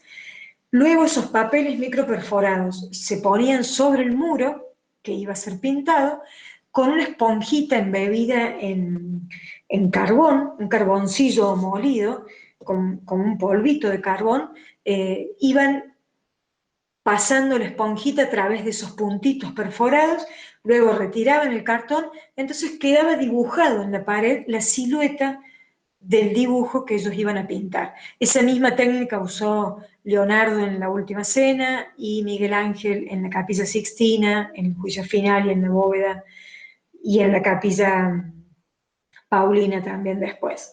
Era una técnica muy, muy común de la época, ¿sí? Así se hacía la producción de obras de gran dimensión, ¿sí? Que necesitaban aparte tener un espacio en el que el pintor se pudiera alejar para poder ver la obra en perspectiva y a la distancia para poder ir viendo si estaba haciendo lo que él quería. Bueno, en esta misma estancia de Constantino está el bautismo de Constantino, donde también se aprecia una gran composición arquitectónica, al igual que en la donación de Roma, dentro del templo, ¿sí? En la serie de retratos que ejecuta Rafael, este retrato de un cardenal que hoy está en el Museo del Prado, que no se tiene así certeza de cuál era el cardenal, ¿sí? Queda como anónimo, pero acá se aprecia, más allá de la calidad de retratista en cuanto a lo fisonómico, ustedes pueden ver la capa del cardenal, parece que fuera de verdad. No sé si lo alcanzan a apreciar tanto como yo siento una gran admiración por esto, porque esa tela tiene brillo, tiene movimiento y tiene brillo, ¿sí? Él pudo plasmar con la pintura la textura de un género. Pensar que esto es una cosa plana al cual él le da, o sea, es una tabla plana a la cual él le da volumen con sus pinceles y su pintura. Bueno, en los otros retratos que él hizo está este del cardenal Alejandro Farnese, que es muy similar en cuanto al rostro del anterior, pero ya se ha descartado que el anterior también sea Farnese, ¿sí? Este es el retrato del Papa Julio II, su gran mecenas en Roma, que lo alcanza a ver. Ya el Papa acá estaba muy viejito, muy avejentado sobre todo. Si bien el Papa Julio II fue el gran mecenas de las artes romanas, fue reconocido como un gran guerrero también, ¿sí? Mire qué cosas más controversiales, la guerra y el arte. Sin embargo, Julio II fue un gran defensor de su territorio romano y del territorio de la Iglesia en Roma, y se puso al frente de tropas, por ejemplo, cuando se pone de parte de Venecia para expulsar a las tropas de España y del Imperio germánico. El Papa Julio II va al frente de las tropas y acude en ayuda de Venecia, ¿sí? Por eso se lo conocía como el Papa Guerrero, no como el Papa de las Artes. Sin embargo, miren todos los artistas que patrocinó. Otro de los grandes cuadros icónicos y bellos de Rafael es esta Madonna Sixtina, que fue un encargo que le hacen y que se llama así porque en la composición de la obra está la Virgen María en un espacio celestial, porque realmente está, no se sabe si está ascendiendo o descendiendo de los cielos, sí está como levitando con el niño en brazos. Y a la izquierda está San Sixto, ¿sí? Se cree que esta obra la encarga el Papa Julio II para ponerla en su tumba, ¿sí? Es una de las últimas obras de Rafael. Y acá ven en la parte inferior del cuadro, perdón, que le ha ampliado aquí a mano derecha, los dos angelitos que son el icono del merchandising de Rafael. Esto está en cuanta medallita haya posible de acuñar. Los dos ángeles de Rafael están los cuneros que se les regalan a los bebés en las cunas recién nacidos. Bueno, estos dos angelitos pasaron a formar parte de esa... de ese imaginario colectivo del legado más importante de Rafael, ¿sí? Se reconoce a simple vista como la obra de él. Esta es otra parte de la serie de retratos que él realiza, el retrato de Bindo Altoviti, era un amigo de él, hoy en la Galería de Washington, el retrato de Baltasar Castiglione, que fue un gran poeta y escritor del Renacimiento, que era amigo de Rafael, sí, está en el Louvre de París. Bueno, de una gran precisión en la fisonomía de las personas. Y la velada en el Palacio Pitti de Florencia, ¿sí? Aquí hay más de sus retratos. El retrato de Andrea Navaguero, eran dos comerciantes, y Agostino Beazzano de Roma. Y el segundo es Rafael y un amigo, en el cual Rafael se autorretrata, es el que está parado de pie por atrás, ¿sí? Ya, bueno, ya Rafael en la edad madura y próximo a su muerte aquí, lamentablemente. A la izquierda está el retrato del Papa León X, quien va a suceder a Julio II en el papado, ¿sí? El Papa León X era un Medici, era hijo de Lorenzo Medici, ¿sí? La familia Medici dio 3 papas y 2 reinas a la humanidad, fue una familia de gran poder en Florencia, ¿sí?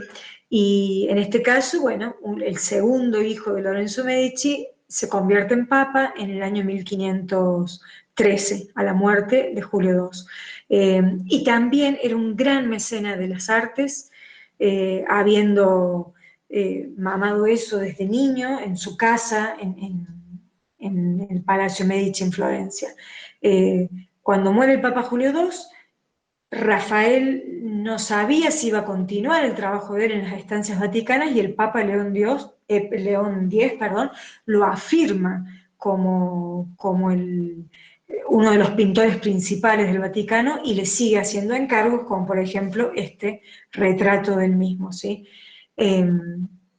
Bueno, este cuadro en detalle del Papa León X es realmente un éxtasis contemplarlo, porque más allá de la textura en el terciopelo de esa capa que se le puede ver, por debajo tiene como un tapado, un abrigo en una tela tejida en seda, ¿sí? Y se puede apreciar el brillo de esa seda en los distintos pliegues del abrigo. Y está sosteniendo una lupa en su mano, apoyado en la mesa, en donde hay un libro representando bueno, el alto grado de conocimiento que tenía el Papa por diversos temas, ¿sí?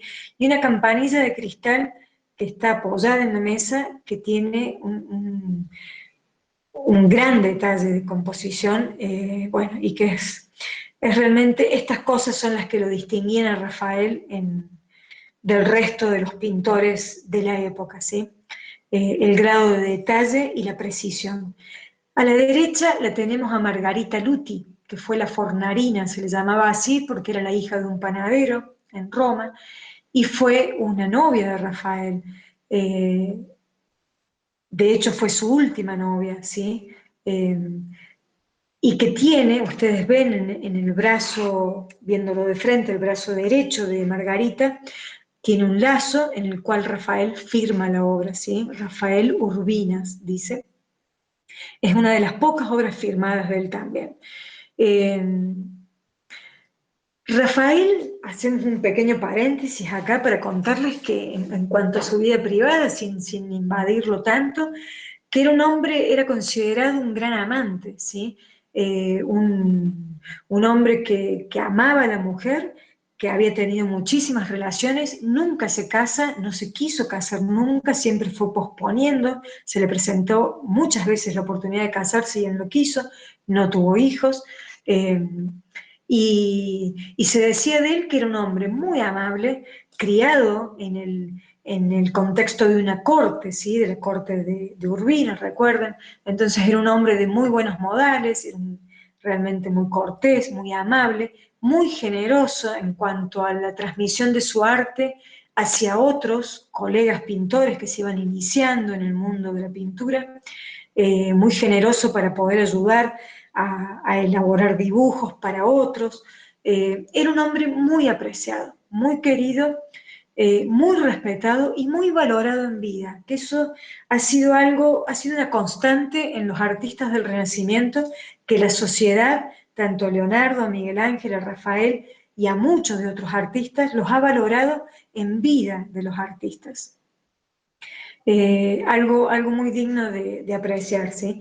Margarita Luti, como les decía, la Fornarina, fue la última novia que se le conoció a Rafael, y con quien se cree que estuvo antes de que él cayera en estos días febriles que terminaron con su muerte.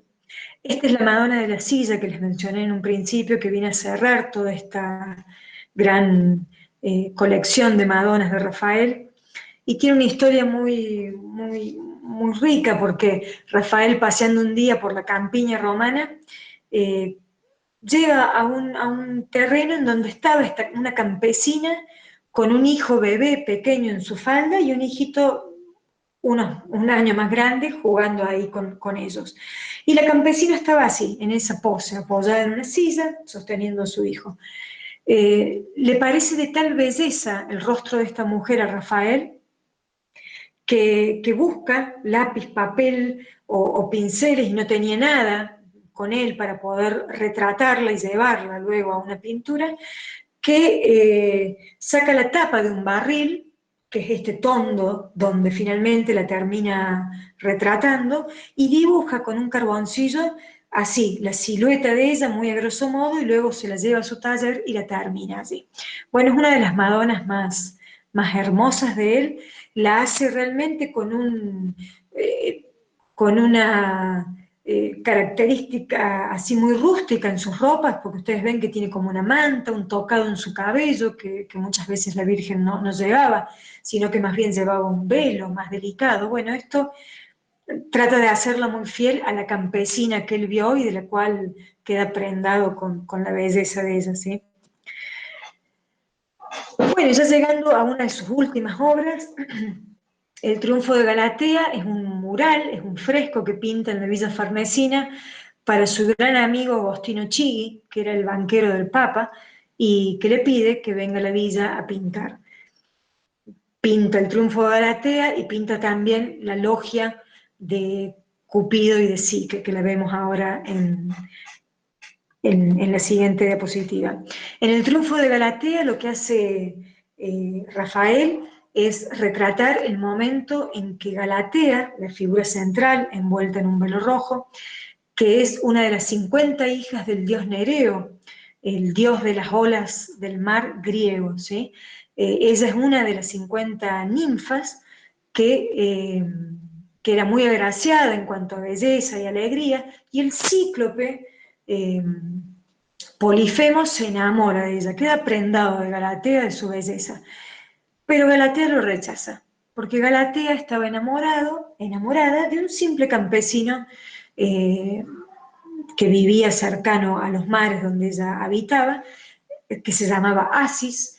Entonces Polifemo, por el dolor de haber sido rechazado por Galatea, le tira una piedra a Asis y lo mata, ¿sí? Entonces Galatea, con este poder que tienen todas las ninfas, logra convertir a su amado Asis muerto en un río. Y en este cuadro lo que pinta Rafael es el triunfo de Galatea, que finalmente triunfa en ese amor platónico de sostener ella su amor por el hombre que amaba, por el ser que amaba, y en contra del amor carnal que le proponía el cíclope Polifemo. Entonces la composición del cuadro es realmente muy, muy hermosa. Está Galatea siendo llevada en un carruaje que tiene forma de ostra por dos delfines y la rodean las distintas ninfas y las criaturas marinas que quieren apoderarse de las ninfas que van emergiendo del mar, y por encima están los cupidos que le van tirando flechas de amor a las ninfas y a las distintas criaturas. Acá hay un detalle muy gracioso que a mí me da mucha ternura en cuanto a la persona de Rafael, porque Rafael no conocía a los delfines, nunca había visto un delfín en su vida, y sin embargo hace este cuadro y se guía por lo que decía el mito, ¿sí? que Galatea había sido guiada por dos delfines al encuentro del río en el cual había sido convertido su amado, que iba a desembocar al mar. La leyenda es muy hermosa. Y Rafael, que nunca había visto un delfín en su vida, pinta dos delfines de la forma que él se lo figura, y la verdad que le salen bastante, digamos, hay un gran contraste entre las figuras que tienen una belleza manifiesta y el rostro de los delfines, que son hasta como agresivos, medios toscos, feos. Bueno, me pareció un detalle muy tierno de recalcar que él pinta algo que no conocía, que nunca había visto en su vida. Y dentro de la misma Villa Farnese está la Logia de Cupido, que es una galería y que tiene su techo abovedado, que es donde pinta Rafael la leyenda de Cupido y de Psique, ¿sí? También de la mitología griega, en la que Psique, que es la representación del alma, se va a enamorar de Cupido, que es el dios del amor, y bueno, van a tratar de sostener esta relación que había sido prohibida por Afrodita, la madre de Cupido. Pinta en los pasajes centrales la leyenda, y en todas las pechinas y los lunetos pinta querubines y gracias y criaturas mitológicas. Acá también es todo diseño de él, y tiene, bueno, todo ese séquito de alumnos que tenía siempre alrededor de él, que terminan ayudándolo en esta obra. Acá se ve también el empleo del color azul como primordial, ¿sí? En cuanto a la arquitectura, él proyecta y puede supervisar los trabajos de la Capilla Chigi, que es de su amigo Agostino Chigi, que es donde va a ser enterrado una vez que muera Chigi, ¿sí? Esto lo proyecta, lo diseña Rafael y logra estar un poco al mando de la ejecución de la capilla, pero no la ve terminada. De hecho, Rafael muere un 6 de abril y Agostino Chigi va a morir 5 días después, ¿sí? Que él. Otras obras arquitectónicas que él proyecta y diseña son esta de la Villa Madama en Roma, ¿sí? No la ejecuta, pero sí se ejecuta en cuanto a los planos que había proyectado Rafael, el Palacio Vidoni Caffarelli, también en Roma, y el Palacio Branconio del Áquila, que queda el proyecto, ¿sí? Porque esto sí ya es en los últimos meses antes de la muerte de Rafael, solo logra hacer el proyecto y no alcanza a ver nada más. Y esta es la última obra histórica que él hace, es una tabla, la Transfiguración de Cristo, está en los museos vaticanos, es de grandes dimensiones, tiene 4 metros de alto por 2 y piquito de ancho, y también es una composición en la que intervienen 2 planos muy claros, un inferior, que es la parte terrenal, en la que hay un niño, si lo pueden ver, está aquí sobre la mano derecha, este niño que está semidesnudo, que está poseído, siendo poseído por el demonio, las personas adultas que tratan de contenerlo y de tomarlo para que no se caiga. Aquí abajo está San Pablo leyendo los evangelios y viendo cómo poder sacarlo de ese trance al niño, y más arriba está Cristo, que se transfigura y vuelve a tomar una figura humana, desciende de los cielos para poder acudir a la salvación del niño, ¿sí? Esta es la última gran pintura de Rafael, en la que trabaja hasta pocos días antes de su muerte. No está acabada del todo, pero es la que va a culminar con todo el legado de Rafael, ¿sí? Con esta obra se cierra ese periodo del Alto Renacimiento que había iniciado Leonardo con La Última Cena en Milán, y Rafael con esta obra le va a dar la culminación a ese gran momento del mundo de las artes, ¿sí? Aparte de eso de todo eso que él hizo, que hemos estado transitando, hizo el dibujo, hizo 10 cartones para unos tapices que le encarga León X, el Papa, para poder ornamentar aún más la Capilla Sixtina, ¿sí? Recuerden que la Capilla Sixtina tiene toda la bóveda pintada por Miguel Ángel, el fresco de frente que uno ve cuando ingresa toda esa pared lateral es el Juicio Final, y alrededor, en los laterales de la Capilla Sixtina, en los muros, hay obras de Botticelli, de Perugino, de Ghirlandaio y de otros grandes artistas del Renacimiento, y el Papa le manda a confeccionar a Rafael el diseño de 10 tapices para ser colgados debajo de esos muros laterales que adornaban la capilla. Rafael hace los diseños de los 10 tapices, los mandan a Bruselas para ser tejidos en hilos de plata, de oro y de seda, y vuelven al Vaticano, ¿sí? Rafael los alcanza a ver, pero no los ve colgados, y ahí él fallece, ¿sí? Hoy los tapices, en homenaje a estos 500 años de la partida de Rafael, fueron exhibidos en la Capilla Sixtina hace unos meses, y cuando no están ahí exhibidos, están dentro de los museos del Vaticano. Los cartones con los que Rafael hizo los dibujos de estos tapices, que son de grandes dimensiones, ¿no? Tienen 3 metros de alto todos, y algunos tienen de 3 a 5 metros de ancho. Los cartones están en el Museo de Victoria y Alberto de Londres, ¿sí? Que este año se los mandaron al Vaticano para que los exhibieran junto a los tapices. Y estas son las logias vaticanas, también de las últimas obras de Rafael, que son este corredor, esta galería, que tiene 65 metros de profundidad por 4 de ancho, y que está conformado el techo por 13 pequeñas bóvedas, en las que Rafael plasma historias del Antiguo y del Nuevo Testamento.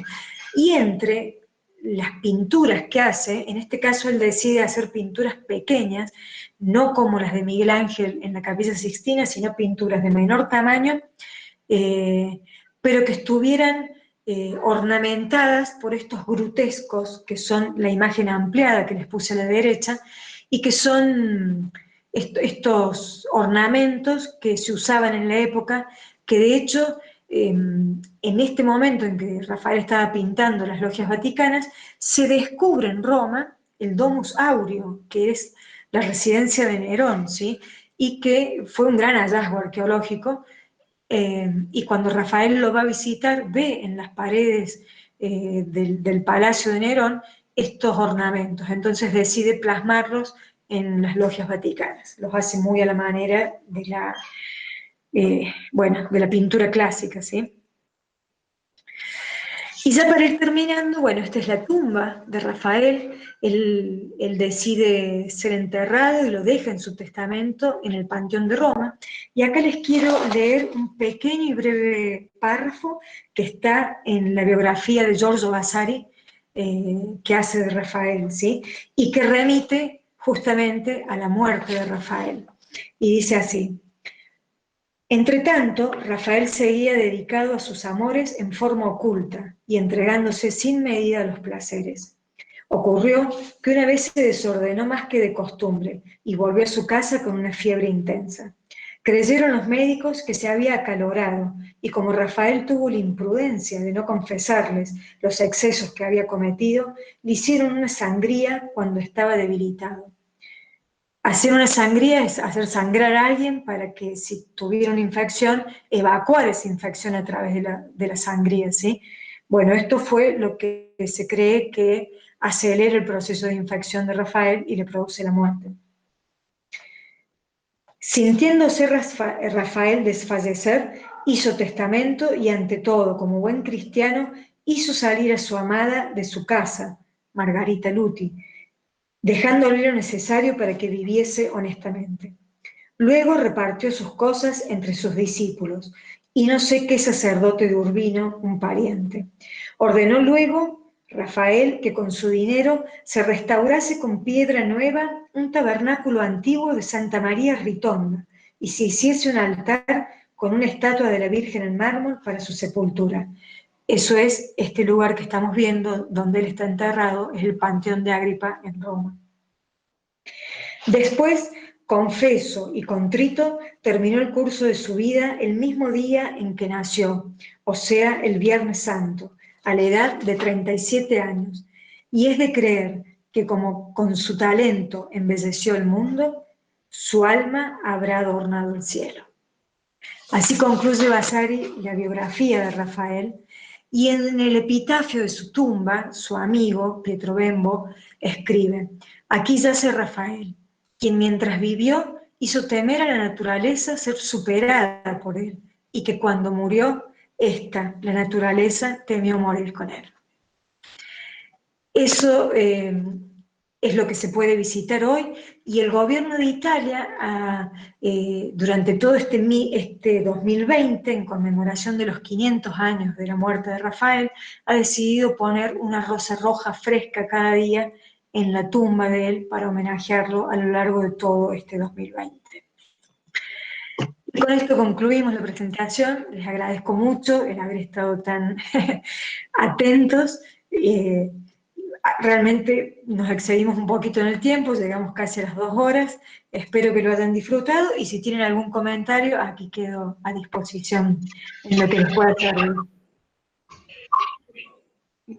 Bueno, Gabriele, ante todo ti agradecemos, ti ringraziamo da parte dell'istituto. Volevo dire, chi vuole poi fare dei commenti, delle domande, che le faccia per scritto sui social dell'istituto, che poi la Gabriella le risponderà. Noi gliele giriamo lei risponderà. Perché ti ringrazio molto, perché non è facile riassumere 20 anni di genio in 1 ora e mezza, in quasi 2 ore. E la tua capacità didattica è stata veramente fenomenale, perché ci hai fatto capire che cos'è la scuola di Atene, le statue vaticane, i grandi affreschi di questo genio, ma ci hai fatto anche apprezzare il campanello di Papa Leone X, che l'aveva lì sul suo tavolo mentre lavorava, perché i geni sono questi, fanno i grandi affreschi ma curano anche i particolari, e credo che questo è il grande messaggio che ci può dare l'estetica, che è poi anche un'etica, di Raffaello Sanzio L'Urbinate. Quindi ringraziamo molto, credo anche a nome di tutti voi, Gabriella Marassa. L'avremo, spero, tra noi anche in altre occasioni. Vi porto via l'ultimo punto per dirvi questo, per annunciarvi che noi la settimana prossima inizia da lunedì 19 a domenica 25 la 20ª settimana della lingua italiana nel mondo. Ci saranno molte novità, voi anche come alunni dei corsi di italiano vi state lavorando. Durante tutta la settimana, adesso noi questa lezione di Gabriella Marassa la editiamo e la pubblicheremo durante tutta la settimana per chi vuole rivederla, e quelli che purtroppo non sono potuti entrare la potranno apprezzare. E nello stesso tempo già domani apriremo le iscrizioni per una prossima conferenza che ci sarà venerdì 23 nell'ambito della settimana della lingua italiana nel mondo alle ore 16:30, dedicata ai fumetti, ai graffiti, ai comics, perché questo è il tema della settimana della lingua italiana, tra parole e immagine, conferenza che terrà la professoressa Alessandra Sisto Paoli, che è il dirigente scolastico del Consolato Generale d'Italia qui a Cordova. Quindi chiudiamo qui questa bella serata di 2 ore e ricordiamoci che in 20 anni di vita si possono fare tante cose, anche se poi non siamo dei geni. Grazie mille, Gabriela, e grazie a tutti. Gracias a ustedes. Muchas gracias a ustedes. Buonasera. Y con gusto puedo responder si quieren por escrito, no hay ningún problema. Fausto me puede hacer llegar los comentarios. Muchísimas gracias por la invitación del instituto. Fue un placer para mí. Gracias a vos. Gracias. Gracias por todos sus comentarios que ahí fui viendo por escrito. Grazie mille, tante grazie. Gracias. Te saludo, Gabriela, a vos y a todos los participantes y a todas mis colegas. Un abrazo fuerte. Muchas gracias, Gabriela. Estuvo maravilloso. Muchas Chao. gracias, Luisa. Muchas gracias. Un abrazo y hasta la próxima. Hasta la prossima. Ciao Anna, che ti sto vedendo, bella. Chao, chao.